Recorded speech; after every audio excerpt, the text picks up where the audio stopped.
आकार ले रहा था। याजकों के वस्त्र ये केवल पहनने के कपड़े नहीं थे, ये परमेश्वर की उपस्थिति में जीवित रहने के साधन थे। विशेष रूप से महायाजक के वस्त्र, ग्रंथों में इन वस्त्रों का वर्णन विस्तार से किया गया है।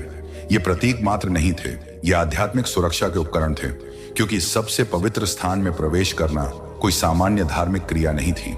यह जीवन और मृत्यु के बीच चलना था। एक चूक, एक भूल, एक असावधानी और परिणाम तत्काल मृत्यु हो सकता था। कल्पना कीजिए ऐसे ज्ञान के साथ उन वस्त्रों को पहनना, न्याय की छाती पट्टिका हृदय के ठीक ऊपर, जिसमें 12 कीमती पत्थर जड़े थे। हर पत्थर इजराइल के एक कबीले का प्रतिनिधित्व करता था। ये केवल सजावटी रत्न नहीं थे, उन्हें तराशा गया था, पॉलिश किया गया था और उन पर कबीलों के नाम अद्भुत सटीकता से उकेरे गए थे। प्राचीन समय में पत्थर पर नाम उकेरना अत्यंत कठिन कार्य था।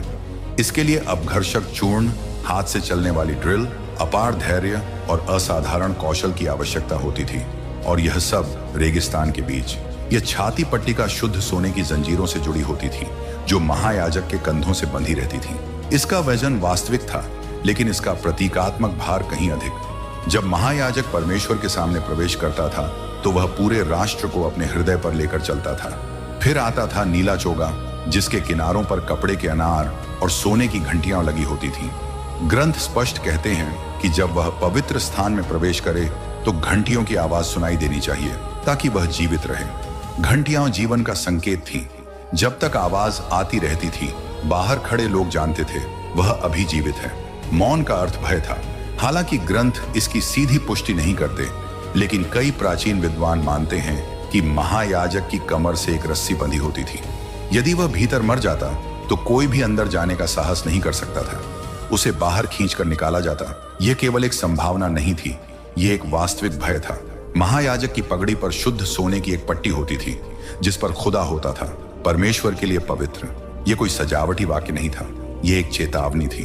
वह व्यक्ति अपने नाम से नहीं, बल्कि पूरे राष्ट्र की ओर से खड़ा था। इन वस्त्रों में कुछ भी गलत नहीं हो सकता था। रेगिस्तान में इन्हें सिलने के लिए असाधारण सटीकता चाहिए थी। संतुलित वजन, सही अनुपात, मजबूत धागे, दुर्लभ सामग्री, नाजुक रंग और वे माप जो सीधे परमेश्वर से मिले थे।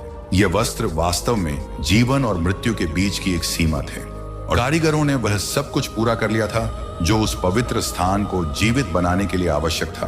अब कुछ भी अधूरा नहीं था, बस एक ही काम बाकी था, उसे खड़ा करना। रेगिस्तान की रेत पर पहली बार परमेश्वर का निवास स्थापित करना। ग्रंथ हमें उस दिन की सटीक तारीख बताते हैं। दूसरे वर्ष के पहले महीने का पहला दिन।